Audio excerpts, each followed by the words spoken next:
सती न हूँ घर सोहर होई हो। कहाँ पे जन्मे श्री राम जी तो कहाँ कन्हैया जन्मे हो। सखी कहाँ पे जन्मे गणेश तीन हूँ घर सोहर होई हो।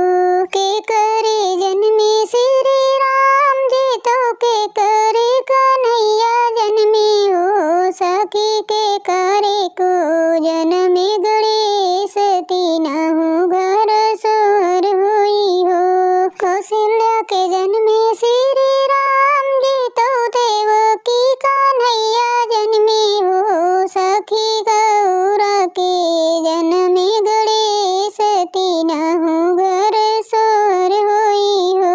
कहाँ पे जन्मे श्री राम जी तो कहाँ कन्हैया जन्मे हो। सखी कहाँ पे जन्मे गणेश तीन हूँ घर सोहर होई हो।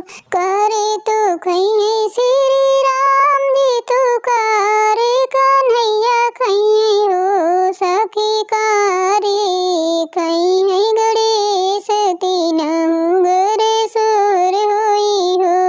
पुआ पकवान खैये राम जी तो माखन कन्हैया खैये हो। सखी लड्डू खैये गणेश तीन हूँ घर सोहर होई हो। कहाँ पे जन्मे श्री राम जी तो कहाँ कन्हैया जन्मे हो। सखी कहाँ पे जन्मे गणेश तीन हूँ घर सोहर होई हो। के करे तरिये श्री राम जी तो के करे कन्हैया तरिये हो। सखी के करे को तरिये गणेश तीन हूँ घर सोहर होई हो।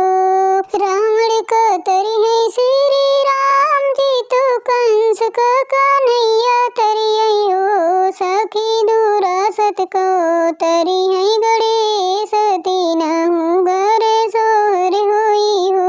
कहाँ पे जन्मे श्री राम जी तो कहाँ कन्हैया जन्मे हो। सखी कहाँ पे जन्मे गणेश तीन हूँ